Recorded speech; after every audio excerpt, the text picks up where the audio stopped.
Welcome to Sober Not Sane. Be sure and follow us on Facebook and Instagram at Sober Not Sane. Subscribe to us, like and watch on YouTube, listen on Spotify and Apple Podcasts. And you can find me just at Jebb Think. Just Google Jebb Think. I've done a lot of stupid stuff, so I'm on there a lot. Before we start, thank you to Liz from the camera store for helping us out with the cameras. Deeply appreciated, or you wouldn't be able to see us. So our guest for this episode is a friend of mine, Karen Gosbee, and she's an author, she's a mom, she's a ton of things. Sadly, a widow. And it's kind of, so you've written this book, A Perfect Nightmare. And we were talking before, and you're the other side of my story, which I made it hard for me to read because I'm reading it going, well, wow, I'm a complete asshole.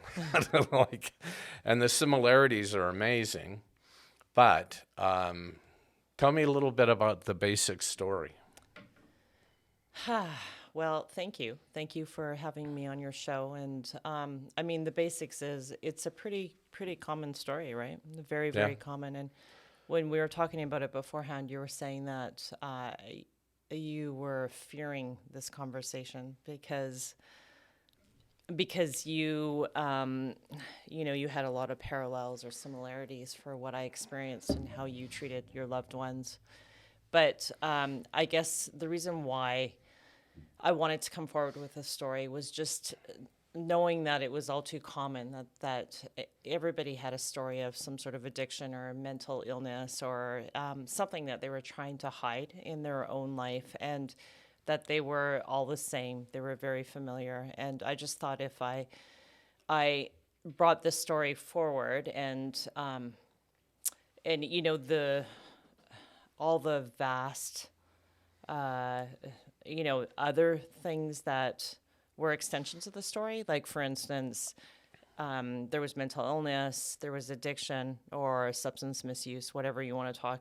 But there was also domestic violence, and there was my family of origin, where it came. There was a high degree of patriarchy. I mean, it had so many layers that needed to be unpacked. And the bottom line was that although we had all the fingers pointed to someone that was the perpetrator or someone that had the addiction and all Right. that the reality was myself and my children were trying to find help too. And we had problems that we had to deal with as well. And they weren't as easily identified, and they weren't so obvious. And that's why I wanted to talk about it, because we're all sort of trying to figure things out. We're all trying to find help, and it's really hard to clarify and find the help you need. So when you grew up in Edmonton, correct? Yeah. And your dad was a very big doctor. He was a neurologist. A neurologist. Yeah. But I mean, many issues there. And it's kind of, to me, I'm looking at that going, this was a neurologist. Like, it should be simpler for him to know what's going on than anyone. Oh, yeah. No, absolutely. The house we grew up in, the street we grew up, was predominantly medical. And I think at the time that my mom had postpartum depression with me, and I talk about that in my book. And if you had some sort of depression, which it was very common post-pregnancy, they just prescribed Valium at that time. Yeah. And on that street alone, I think, just a small street, there were 6 or 7 spouses. And I'm not sure if they were all medical or not, but they were wrestling with addiction issues at that time. And I don't know if any of you guys have tried Valium, but it just knocks you on your ass at that point. And yeah. And so, you could get it, and they weren't regulating it at that time. And, everybody was sort of floating around, not dealing with anything. They didn't understand postpartum depression. They didn't really believe in psychology and psychiatry at that time. And all of those things were just coming on the rise. So So although he was very influential in his medical field, and you know, he's a great doctor, an absolute, it just wasn't something they really understood in the 70s. And probably not even. I mean, what I went to Betty Ford 6.5 years ago, and they were bringing in interns, and the interns were shocked Yeah. because they didn't really get taught much in med school, and that's not that long ago. Well, and that's, the whole mental illness and addiction part. I think I've talked to some people where they spend a week on it or 2 weeks. And it's something that I think it's a huge reason why I came forward, because it's been so underfunded and it's been ignored, and it hasn't really been it hasn't got the respect that it needs and it deserves, because whether it's mental illness, whether it's addiction, whatever it is, it's time to sort of address the fact that this is something that needs to be addressed, because there's so many other things that are an extension of, having sort of those problems not be really understood. Well, and I think maybe not only not being understood, but not even being spoken about. Mm-hmm. Just, I mean, my mom took Valium. My dad was a big drinker, and I don't know if do you think you go to what you know, like when you're looking for a mate? Yeah. I think you go with what you're familiar with, and I think if you don't deal with the root of the matter or our own family circumstances, so that's why when we were talking about addictive personalities being deceptive, like it oftentimes I think when it takes a lot of work to be addicted, right? And a lot of times people that they're really lovable, they're super smart, they're bright, and you just think about all the energy that goes into having that behavior. But is it a learned behavior? Like, are you just sort of absorbing what you were around when you were young? And being charming out of the house. In the house, you did what you did, but out of the house, always charming. But even what you did in the house, you sort of recreated in your own house later on, right? And if you had a super healthy person that you couldn't be deceptive to, that wouldn't be fulfilling for you, right?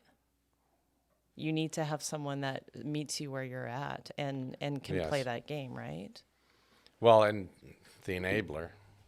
Yeah, and so that's why, I mean, for myself, like, I would say to my parents, I'm really sick, and they would get upset about that because, I wasn't drinking a lot, I was eating well, I was exercising, but my mindset would always want to go to sort of repetitive abuse, for lack of a better word, right? Like I wanted to go back to sticking my head in the sand and repeating the same behavior, because that's what satisfied me. And I mean, I don't talk about this really, but I dated a lot of really healthy people before I was with George, and that didn't fulfill me. So what does that say right there, right? Right. I don't even know what to say to that, but I do know from the addict's point of view, when we want something, like with my second wife, she was my goal. That is the woman I want. And you just chase it and you make it happen. Well, there's obviously something, like there's something that is rewarding on both ends, because oftentimes now when I look back, and that's why I wanted to come forward, because if I had the ability to give somebody some insight as to the road they're going down to, like if somebody that's younger comes to me and they say, oh, I really like this girl, but she has no interest in me, and I want to say, well, it's because you're not fucked up enough, right? Yeah. Like it's keep and oftentimes if you're not tearing each other's clothes off and you're not having that toxic relationship, people don't equate that to love. And that's because that's that's what you're familiar with. And it's also messaged a lot of times, right? In you know, a lot of stuff that we watch on TV or in the movies or, you know, whatever platforms, that what we equate love to now, largely in society, isn't always necessarily that healthy. Well, do you think, like in the media, do you think it's a fact that that drama makes whatever program more interesting? Like watching two really healthy people have a great relationship and get along, just, it doesn't sell. Well, absolutely. Yeah, that. And what was the one where Lady Gaga and the Silver, you know, the movie that just recently came out, and they actually talked about suicide. The Star is Born? Yeah. The remake? Yeah. Yeah. And I mean, we all heard that song over and over again. But, and everybody was like, oh, wow, it's so great. It's so great. And I thought it was interesting that Hollywood finally kind of suggested that there was suicide in the storyline, because nobody wants to touch that. Yeah. And everybody knows someone that has attempted or that has committed suicide. And we're just starting to have those conversations. But it was like one day there was a scene where, you know, he was in the bathtub or something like that, and then the next day, and they don't get along. They have a really bad fight, and then the next day, you know, the next scene he takes his life. And the reality is like from that point to when he actually takes his life, it's day in and day out, and it's repetition, and it's years and years and years, and it's abusive, and it's hitting, and it's, you know, it's like it's hanging up, it's constant text, it's, you know, there's just so much more behaviors around that. And so it kind of almost it reinforces the fact that that kind of drama is equated to Hollywood and in its love, and it's really sending a very negative message to a certain degree. Yeah. I mean, that's my opinion about it, and that's why when I wrote that book, I just wanted to say, this is what happened, and this is not normal. And if you actually want to get healthy and you want to find help, it's actually very, very hard. Yeah. It's, you know what, I find for most people, number one, it's hard to talk about. And number two, it's uncomfortable for people to listen to. What, just... Well, if you went to your friends and told them the truth about how you were feeling, it's more like if you went to someone and said, you know, I'm really thinking about killing myself, the other person, in my view, would be so uncomfortable they wouldn't want to talk to you. Oh yeah, no, absolutely. They wouldn't think of, oh, how can I get them help? How can I do this? How can I do that? They just know this has to go away. Well, so that is really the thing we should be talking about, because I've had more people come up to me and say, you know, I hear that so-and-so's not doing well, and I've heard that they're suicidal. What do I do?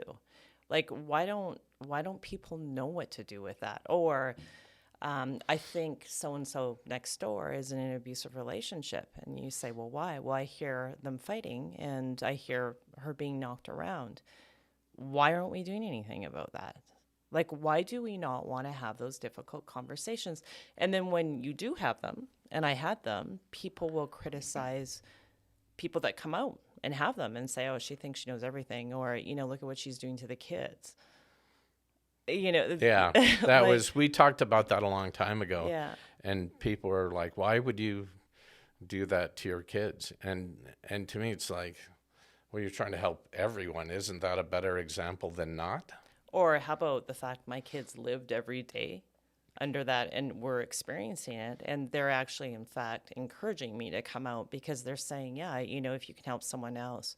I mean, I wasn't shielding them. They weren't living in another part of a reality and didn't know any of this was coming on, you know, occurring in the marriage. Yeah, I mean, I grew up in a alcoholic family, and it's not like we didn't all know. Yeah. And I don't mean just the core family. My mom, devout born again Christian, which I think was her answer to everything, and maybe a little Valium thrown in, and she never thought she was an addict because those came from a doctor. Yeah. So Yeah. that you couldn't be an addict, though that's medicine. Yeah. And then my dad was just a huge drinker. And honestly, as a kid, as a young boy, it was way more fun to hang out with dad, you know. And mom was definite buzzkill, and she just kind of gave up on me at one point. But yeah, it was no secret to the kids. Although I have heard from my sister one time that said, "Oh no, that's not what happened." I'm thinking, really? It's funny though how siblings have such different views on what did happen. Yeah. Yeah. She was a better kid than I was, so Yeah. maybe she did have a totally different reality. Everybody has their own reality, but I find it like interesting how we all sort of we adhere to whatever belief system we need to hang on to feel okay, or to feel like this is all we need to get us through life. And so your mom with her Christian values and Yeah. so floating through life was how she was dealing with your alcoholic dad. And then you were learning like some ninja management skills as to how Oh, to yeah. become an up and coming, When to disappear. Yeah. I knew when to not be home. That was Yeah. for sure. But also to manage your own life when you get older, right? Like Yeah. you had the best training to be who you are or who you became, right? Yeah.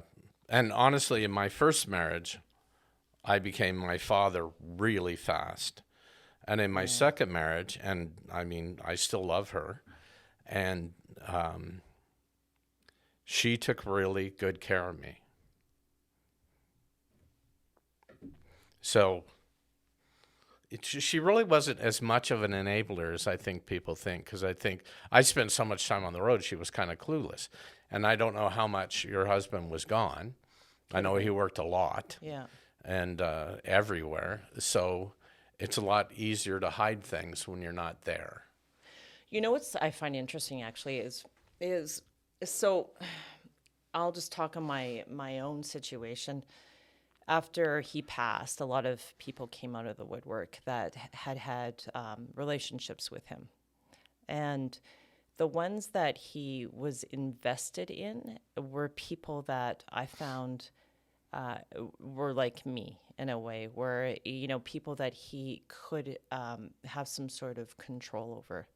Right. Or he could control. And a lot of the people that he ended up having relationships with, like, I don't feel any ill, will to them. I understand that he was a charismatic, he was a pretty likable guy. He was good looking. He had this perception. He was super successful. But the ones that he had more intimate relationships with, like not just physical relationships Right. with, were ones that he could control. And that's what I found. And then he was involved with a lot of people that were equally as narcissistic as him. And it was just, they were meeting, having a good time or whatever. But what I find interesting is that we had the same characteristics, the ones that he could control. And so I would almost like to take those people in a room and say, well, what was your background? Like, why did we become susceptible to being controlled and highly managed by him? And we were the ones that were kind of more under the banner of being emotionally abused. Right. Do you know what I'm saying? So like when we talk about how equals or how we find each other, that's what I'd like to understand. And is it the construct of just the order of things? Like, you talk about your mom and your dad, and did they have a good relationship? Would you call it mutually respectful? No. And then, Well, you know what? It was odd. Like, my dad respected my mom a lot, loved her a lot. My mom would spend a lot of time angry at my dad because of the things that he did. But I don't, I literally have a piece of my act that, my mom was a devout born-again Christian and my dad was a devoted alcoholic. And I have no idea where they met. yeah. And so Like, it where goes are back those to- two people? found some sort of love or whatever. Yeah. Or yeah. I mean, and again, it goes back to, I think we hang on to, or we sink our teeth into whatever we need to get us through the day. Right. Yeah. Do you think get you through the day as opposed to moving forward as a person? Well, I mean, for me, having put 23 years in, just sort of scrambling to keep my head above water and to get through the day, I wanted to move forward and grow as a person from that point on, once I had the ability to be able to do that, because I was surviving one day after the other, in this relationship that had mental illness, it had addiction, and had domestic violence as well, right? And Right. so once I broke off of that, and that was literally after he passed, I wanted to grow and be able to get through the day and become better and Right. help people, right? So I would say move forward as a person. But going back to, I've come to the conclusion, we've talked about this, is that you have to meet people where they're at. And maybe as your mom is a God-loving Christian and your dad is an alcoholic, they were perfectly happy in their existence. And why do we demand that they should have more, or they should be more, right? Yeah, I don't know. Or, I mean, we can poke fun at it. We can have it part of our comedy routine. And that's the biggest thing, I think, with addiction, too. And now when we talk about modified drug treatment programs and Betty Ford, and you have to do what works for you. Yeah. And, it's funny. I kind of think of it as some people, I mean, obviously I got to the point where it was time. Yeah. And I think some people just never get there. No. And one of the interesting things that when I was at the Betty Ford, one of the interns that was there for a month, he said, "I thought you guys would all be bums." I said, "Do you know what it costs to get in here?" He said, "You're all like really high A personality, motivated, successful." I said, "Yeah, because we're here." But doesn't that in itself, that there's someone that's actually devoting themselves to, humanity and medicine, and that they just don't have that basic understanding that addiction doesn't have a socioeconomic, selection. Oh, yeah, Like, how could he say something like that and not really understand that? I would assume probably from his upbringing that was what he was taught. Yeah.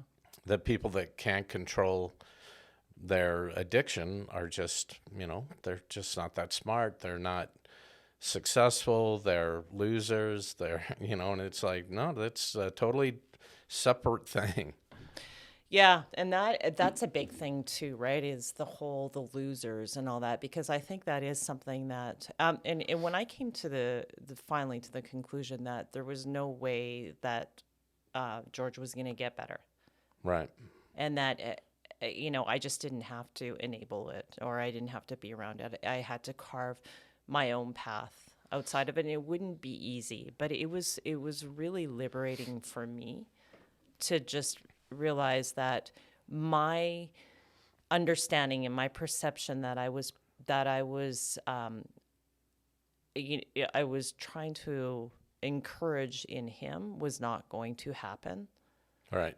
Then it was truly liberating, and it made me understand addiction a little bit more. And the reality is most people that are as addicted as he is, I mean, you basically, you're an anomaly, because most people actually do pass away. Yeah. In their 40s or their 50s, to the degree of, how he was living his life. Right. And I assume how you are too from the stories, but you can speak for yourself. Yeah. No, yeah, it was balls to the walls all the time. And especially when I was away and couldn't get caught, which is kind of a bad mentality for any relationship. So when you when you were going away, Was there just something like that was mischievously satisfying for you, knowing that it was balls to the walls and you could just do anything, and then you would come back and you would have this other Jeff that would show up? Or? Well, you know what, we had wine at dinner, we drank, we didn't by no means drank the way I did on the road, but I was in a culture that that's what everyone did. You know, at the comedy festival, one of the comedy festivals comes after all the shows and picks all the comics up and drives them all to the same bar. So you got 100 comics just sitting there getting hammered together. And it's very, it's a boys' club. It's even for the women that are comedians are part of the boys' club in there. And it's almost a separate world. And I don't think I'm the only person like that. I think it happens for salesmen. I think it happens for whomever. Oh, definitely. Yeah, definitely. So what do people, the clean comedians do? Like, what would you do now? Then you just wouldn't go to the bar beforehand? No, I don't. I came off the road, started a food business, which is not as profitable. It is now because of COVID. Yeah. But I just didn't trust myself being on the road. Because that was like a big giant playground. So, I'm just curious, do you find this boys' club, and if the girls are trying to mingle in it, do they equally have the same sort of issues, or do you think they're faced with more? I don't know. You'd have to talk to one of them. Yeah. There's a far less number of female comedians than male. Yeah. And it's a very male-centric thing to do. It's a very power, control. God, all of these people, and I'm going to tell them, and they have to listen because they paid to listen. Yeah. And I don't know. I think it bounces back and forth. I've known lots of female comedians that had really equal problems to mine. So you mean just addiction yeah, problems specifically? I think it's more about what we're all doing as opposed to gender. Yeah. Yeah. I think for me now, I start to see the things like through the lens of, like, if we go back to my childhood, and I grew up, it was relatively healthy. Sure, my mom, she had now severe depression. It wasn't addiction so much. Although she did take Valium because it was the Valium days, right? And right. she was had to go through rehab because she had the characteristics, like she had addiction, but it would have been severe depression. And the reason why I say that now is because she can have a glass of wine here and there, and it's not a problem at all. And she's not waking up, thanking the Lord that she's sober every day. She's that it was depression. She had and she also had problems where I talk about it. That she had abuse that she had suffered in, her family of origin growing up. And so she had to deal with all of that. When she had an attempted suicide. But I think that getting back to my dad sort of being the head of the household and everything revolving around him and her suffering with her depression, it goes back to being that male-directed world where you buy into that order. And if you're a female, a lot of times you have to realize how to play that game. And you either, you either go with the flow and see where you can go, or you're in opposition to it, or you have, your order in things. And when you talk about being a comedian and just being a female, I think it would be actually one of the hardest things to. Oh, I think it's more difficult for them. Yeah. It's less accepted still. I know. And it's like this amazing, how could that still be? Well, and when you talk about grooming, right? Like there wasn't any overt things that I can point to, but just how I grew up gave me I was the perfect candidate to be in a situation where I would be a good mate for someone like George that was Right. in addiction. But, had I been maybe a little bit more nimble or a male or something, maybe I could have become a comedian or, do you know what I mean? Yeah. To me, it seemed like it was just limited in my lack of understanding. But kind of at that time too, even women in the workplace at whatever, and the jobs weren't as available for women. And then maybe they met somebody in the office and got married. They were expected to quit and go home. Yeah, absolutely. At that time. They weren't even thought, there was no thought, well, you're not staying, you got married. Okay, well, I mean, if you're going to throw out the statistics, you could still get away with raping your wife in 1984 in Canada and the U.S., right? They made it against the law, and women had the right to have a credit card in 1970 without Oh my God. a male signing it, or the birth control was around 1970, 72 as well. So when you talk about women's rights and just in general context, you can understand why, but you add mental illness on top of it, and you add addiction on top of that, which is a world that nobody understood at all, and they still really don't, like what we're talking about. Then that's why I knew if I did anything in that area, it was going to be received well, because it's just starting to shine the light on that, and we can thank COVID, and we can thank just this epidemic of fentanyl overdoses that have happened with the lockdown and all that stuff, because we're really starting to see that this is a reality. Yeah. It's I don't know, the world has changed so much. Like, I can remember as a kid, we lived in California, and my dad would say, well, I guess I'm eventually going to have to go out to the desert for the cure, which meant it was probably closer to an asylum than anything else that they put you out in to dry out. And it was never, he called it getting the cure. And it was just being sober long enough to make smart decisions. But what kind of gets me is I don't think people understand how long you have to be sober before your brain starts to work better. So how long is that? I'm sure it's different for everyone. Yeah. But I know, like, I got to 5 years, and I told people if I don't feel better, if I'm not happier in 5 years, I'm going to start again. Really? I'm going to give it 5 years. We'll take a shot. And I had just come around to the thought of, well, that'd be pretty stupid. Yeah. I got 5 years invested, and it's not that my life is better. In a lot of ways, my life is far worse being sober. But, I knew how to navigate the other world. That's so interesting that you say that. So how long have you been sober now? 6.5 years. Huh. Yeah, it's interesting that you would think that you would compare the two, and you wouldn't necessarily say your life is better. Yeah, you know what? But I don't. I think if you took that block of time, for a lot of people on Earth right now, it's not better.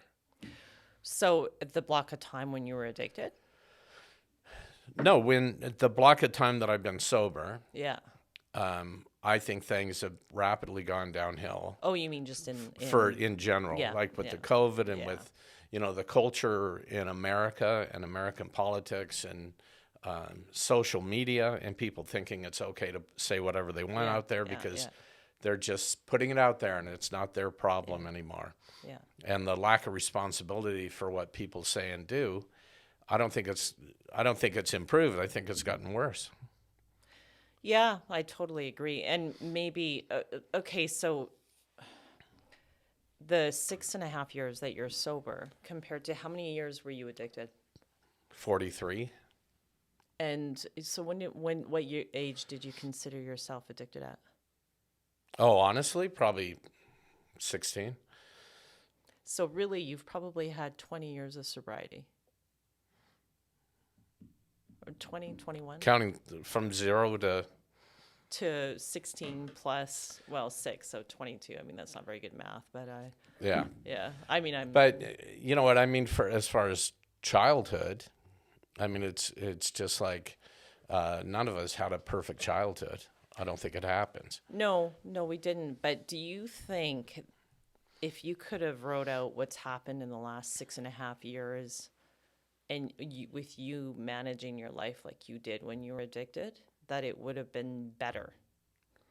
Better's a bad way to put it. When I went to a thing called Smart Recovery, and one of the things you had to do was write down the pluses to your addiction and then the negatives. And I'm like, well, there's no plus to this. And the guy goes, well, you've been doing it for over 40 years. You must have been getting something out of it.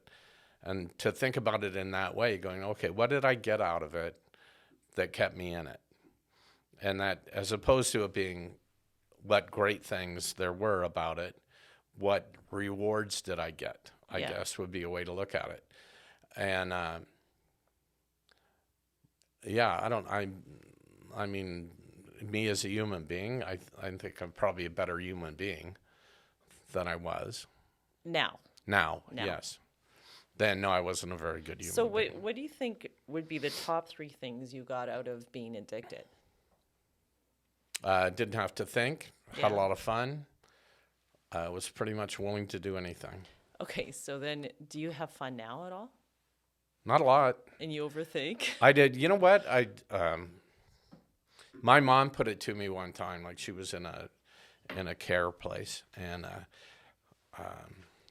she said, you know, it's not my favorite place, but I'm very content here. And I thought, I've never been content. Like there's got to be something better, something bigger, something faster, something. And I thought content's not a bad thing. You know, like I live in a place now that I really like. I like the people there. So you're content now, though?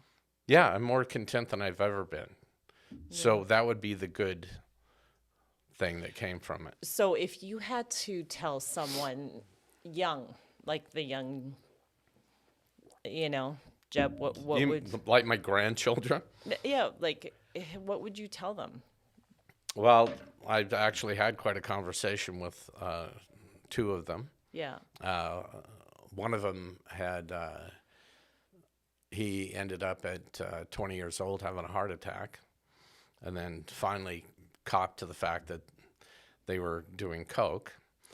Wow. Yeah, and so I think he had COVID too, and there's a condition, actually a hockey player they announced that he had it, and it infects something around your heart. Okay. And for that young age bracket, it makes you really susceptible to heart attacks. And I guess what I tell them is, you know, the one thing that I could tell my parents or somebody older that was trying to tell me, I could say, you have no idea what you're talking about. Yeah. I do. You mean when he's telling you he's making what he was excuses? doing? Oh, yeah. I mean, yeah. Oh, you know, 4 of us split a gram of coke. That doesn't give you a heart attack, buddy, okay? Yeah. I lived in Cokeland for a long time. Yeah. So don't tell me that you split a quarter gram, you know, like... But what would you tell them, though, so they don't Well, go it's funny, down the same path they know everything, and we were talking about patterns. Yeah. And I said, look, I'm sure that your mother told you everything about me because she was mad at me for what I did and feels I might have been responsible for how she ended up. At first, not now. She's been sober for quite a while. And I said, the funny thing is, I'd said, I'm not going to be my dad. Yeah. I'm sure my kid said, not going to be my dad. Yeah. And with the exception of, I'm batting 500 right now. I got 2 that aren't, 2 that are. And it's, I don't know what it is. Like, maybe go to what you know. Yeah, I mean, for myself, I ask that all the time. Like, what could I tell someone where I can see where their future is going? You know, and that was a huge push for me to write that book. Where, if I can have influence on them taking a different direction than what I did, but it seems like it's just so imprinted in patterns and behaviors, and that they have to, you know, they almost have to experience it on their own to make that decision not to do it. Do you think maybe it's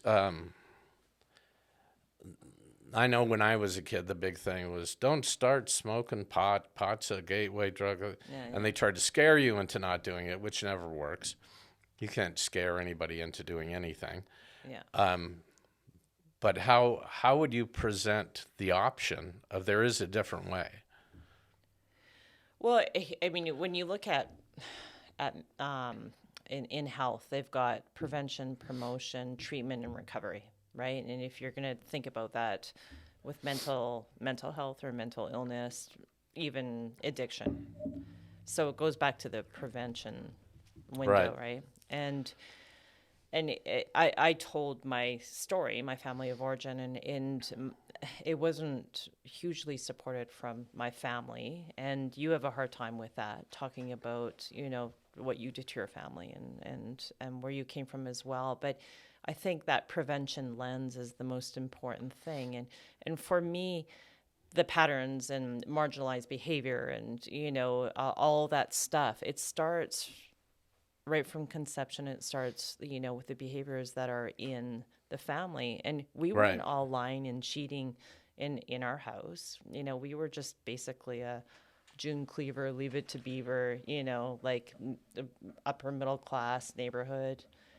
But the only thing I can sort of put my finger on is the fact that it was a very male dominant time. And, and I kind of fell into that, and you didn't really sort of speak out.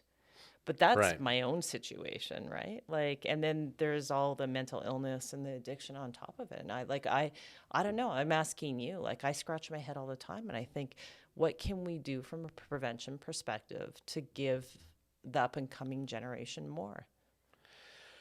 You have to think that you see like the fentanyl, and they're grinding out fentanyl and putting it in cocaine and killing people. And they're putting it in everything. And it's just, my assumption would be it's an effort to make it more addictive so that they build a bigger customer base. And obviously they are salesmen that don't give a shit about their customers. Yeah. They don't care if they live or die. They just want the money. And maybe they were raised and don't know any different. But what a horrible way to make your money. Well, and then, that goes to with everything. Like, I keep saying the whole, that's like the capitalist view on just follow the success. Money, right? Yeah. Yeah. And in our society. And we're talking about just, politics in general and the elections coming up. And do you fall under where you're more sort of a socialist versus a capitalist? And is that going to provide more prevention programs for what we're concerned about or not? Or well, I think part of the problem is the politicians really don't understand it, and they're making the decisions, the policies. What do we do with the money to help people? Well, and that's why when I came forward, and then all of a sudden I'm being put into these circles, sometimes I feel like I'm spinning, and I think, what do I focus on, right? Like, where am I going to have the most impact? And so I think prevention and policy, because you're getting it all, and then hopefully everything in between, where you've got the promotion, treatment, and recovery, like all of that stuff kind of works out, but you're working on the most important features of that continuum. I would think just probably without the government involved at all, better home lives and better examples of how to be adults would help. So I don't know how we do that. Well, I agree. Like, so it's uncovering the stigma of things. Yeah.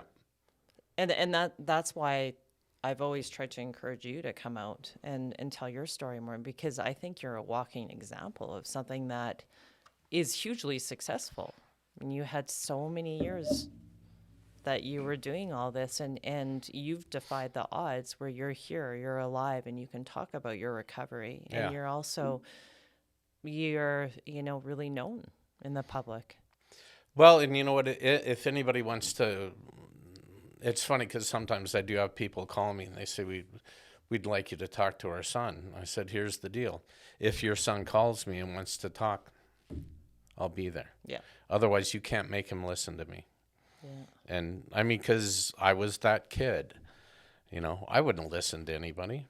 You'd have those conversations, and then you'd be devising something in your mind that you were going to do anyway. That was your own decision, right? Yeah. Yeah. Yeah.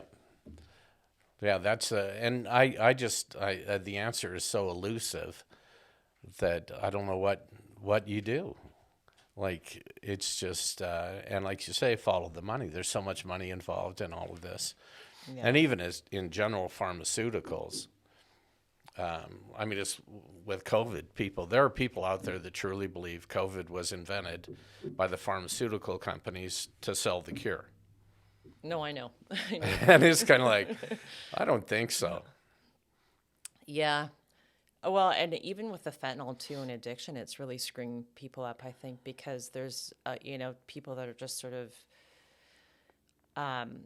being introduced to a level of addiction at so much earlier on than, the continuum of where you would be starting to use those really hard drugs and, chasing that really, that high now. And it's bringing addiction into people's living room, because of the pandemic and people, just not being able to go and do it quietly or Right. have it hidden. Yeah, well, and you know what, in the entertainment world, all of that's been almost totally accepted for years. I mean, if you go all the way back to when the studios owned the artists, they had doctors on set that would come and give them amphetamines to get them more work out of them. And, and it's just like, they were just a part of the product, right? They weren't even human beings to most of the studios.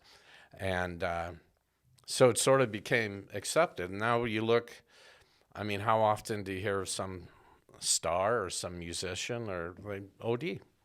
Yeah. Yeah, I don't know. It sounds like when you have these conversations, though, you get kind of depressed. Yeah. Oh, yeah. Yeah, it is depressing because it looks almost hopeless.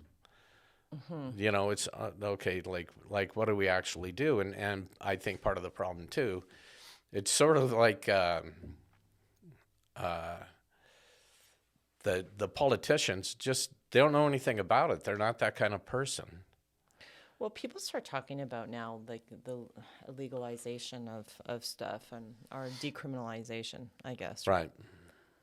And, maybe that is the answer.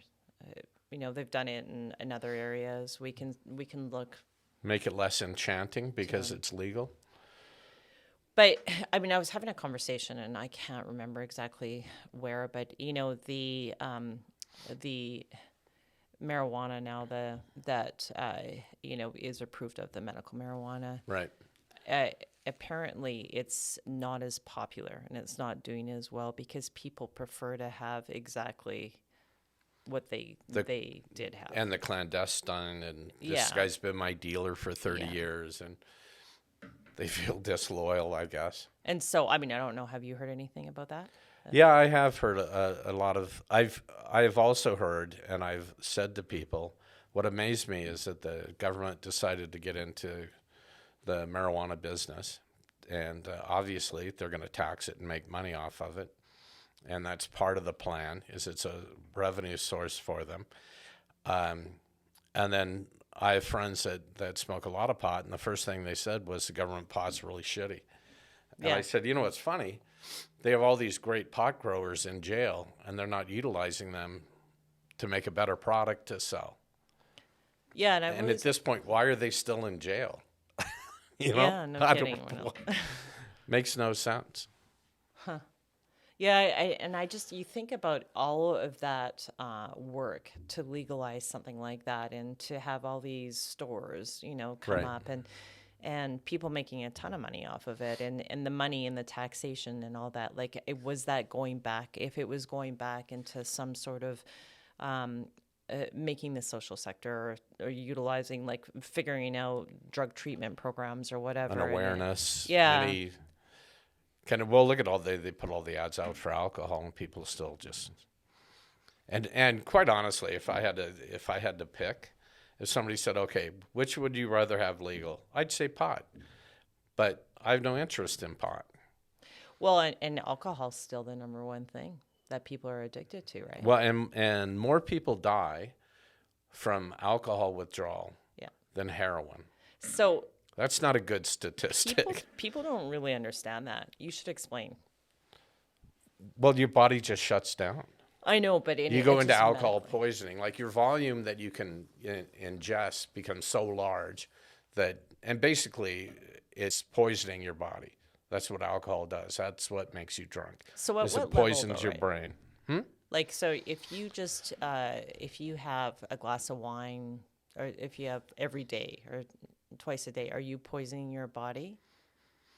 Technically? A little bit, but you're probably not killing yourself. Yeah. But at the levels most people that drink or drink like I did, you're literally, I was a blackout drinker. Every day? Mostly. Especially when I was on the road. And somehow it got in my head that was the only way I could sleep. And that was what I would do. And I had doctors, when I had trouble sleeping, would offer me sleeping pills. And I was like, no, I don't. So, okay, I'm just to educate me a little bit. How did you know when you were getting so drunk when you were going to black out? Like, was there a sort of like a monitoring going on in... Like counting? Yeah, like, did you be like, okay, so I need like a 40 glass or two, and then no, like large amounts. But you know, like when you have sort of that screening mechanism, like you knew the quantity that you had to have, or do you get what I'm saying? Well, you would black out, and whatever you had left was more than you needed. So you just... Like, there's no science to it. I mean, I'm sure there are people. I know people that count their drinks. Well, I mean, because I think this might be the key, and I don't think I'm saying anything that's rocket science here, but when I have a little bit too much and I start to get tipsy, I'm like, whoa, I don't need it anymore. You just never had that monitor. Don't have enough. That was what you were thinking. Yeah, and it's really funny when I started I thought I was crazy. So I went to a psychiatrist, and he said, no, here's your problem. You have no stop. And he said, I would assume you have no stop in anything in your life. Like, there is no way that, like, if I'm doing something that I want to do and I become compulsive about it, I just don't stop. So is that true now? No, not so much. I mean, I probably eat too much, but I really like food. So you have to learn contentment and stop. Yeah. That's and I don't know how you teach that. To your young kids. And to be honest, oh yeah, you got to teach it to little kids. Like adults, it's kind of a little bit, like you say, I'm one of the lucky ones. Like I actually came around and bared through it to get to the point where I am now. But I don't know how you teach that's enough to kids. And I would imagine, I'll bet you every school teacher out there, K through 5, can tell you which one of the kids in their class are compulsive. Well, I think that they have done studies where they're able to predict the kids that'll have addiction problems. You've heard about that, sure. Right? Yeah. In K-DA. But we have this information, but because it's largely not researched enough or evidence-based enough, and it's not understood enough, that there's not a lot we can do about it. Well, it's funny because we talked about follow the money. Where does the money go? Yeah. And I talked to one of the first rehabs I went to. I was talking to the counselor I had, who was newer into counseling, very good, but newer. And he said, it's going to sound really bad, but I'm definitely in a growth industry. Yeah. And I was like, oh, yeah. Like, we're not going to have less addicts down the road. Well, and that's the thing I had a hard time with, right, was the whole rehab industry and just how much money goes into it and how little results they do have. Yeah. And, just the sky is the limit, right? Like you can do equine therapy, Yeah. or you can do you know, I had a friend that joked about it, and he said, what did you do at Betty Ford? And I told him everything. He told me about the place he went. We went for horseback rides. I know, and And but it it was, works for some believe, people, right? yeah, and you know yeah, what? I believe that he's still sober to this day. But because the of the thing horses. is Betty Ford the greatest place in the world to help people?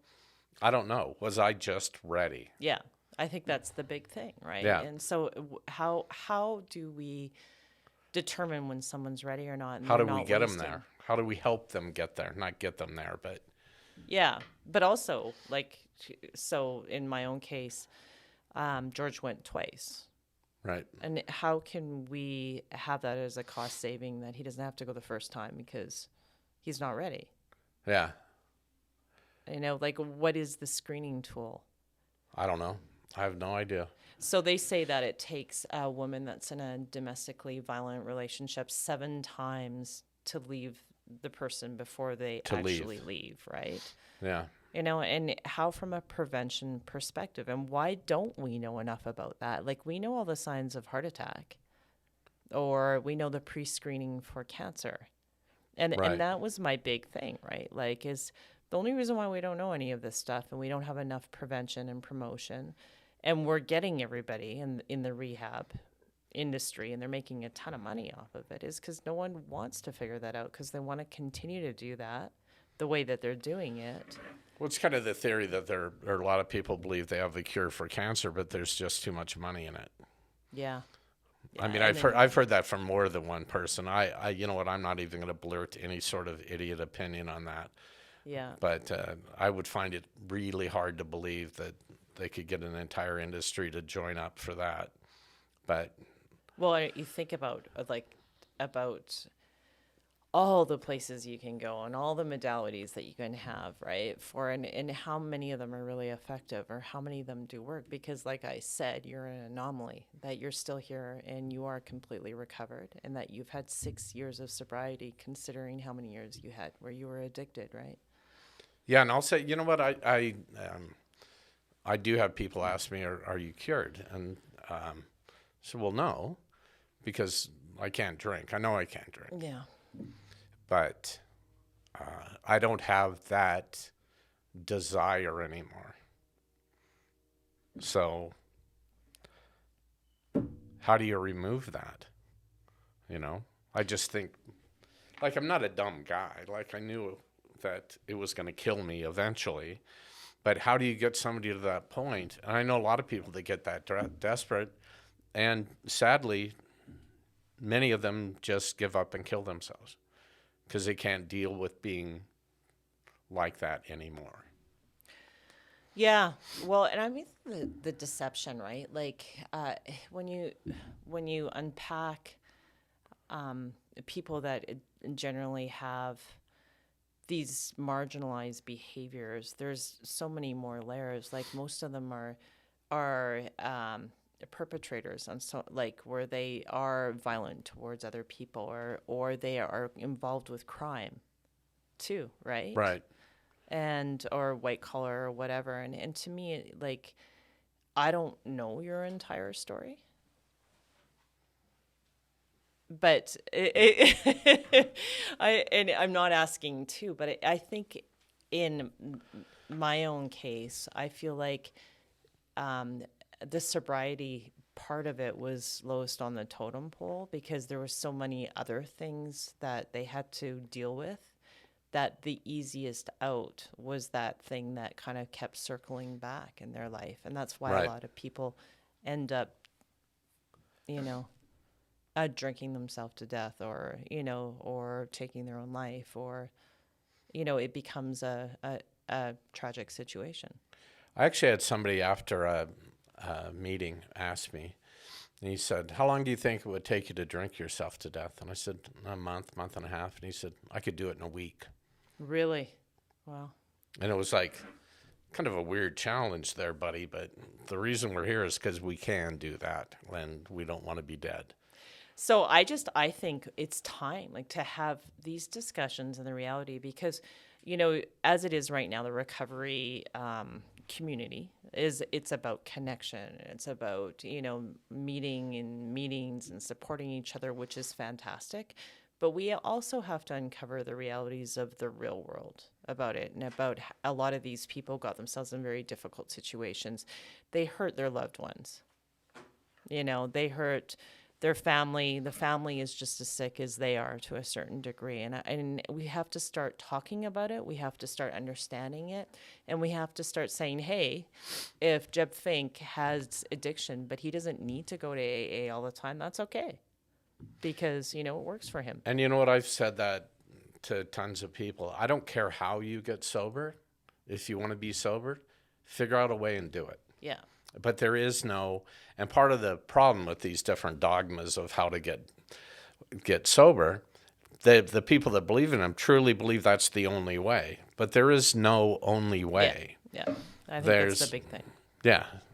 Ice cream seems to be a big answer for me. Really? I eat ice cream every day. First thing in the morning?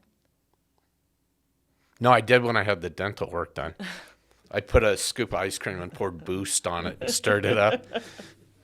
Called it breakfast.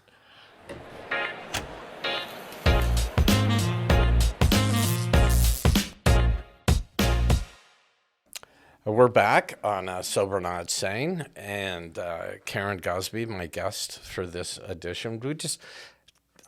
You just said to me when we weren't on camera that it just seems like we're going round and round, and I thought that's a really accurate description of what goes on with this discussion always. Yeah. Yeah, and that is why I decided, and I've said this before, that anything you do in this world, I think, will help it, because it seems like it's it is sort of a circular pattern, generation after generation, and not knowing where to get help, and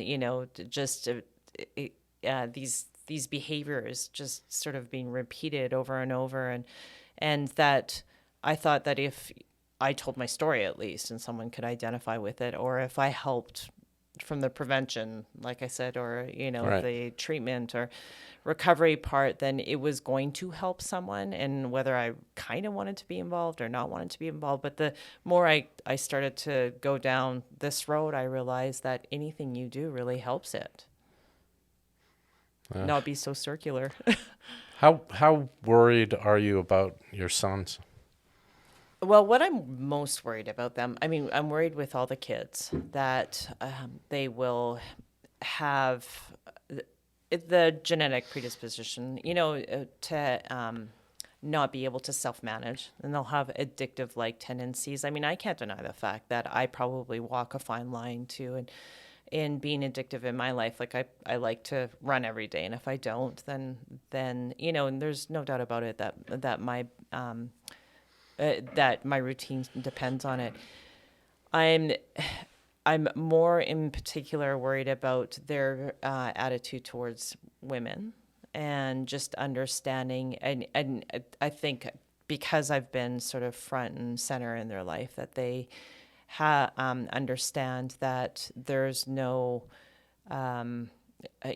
differentiation, that there's mutual respect, and that women aren't second-class citizens, and even though they definitely witness that within the family, and how the treatment of my role and how I was treated, being the wife and the mother of the children.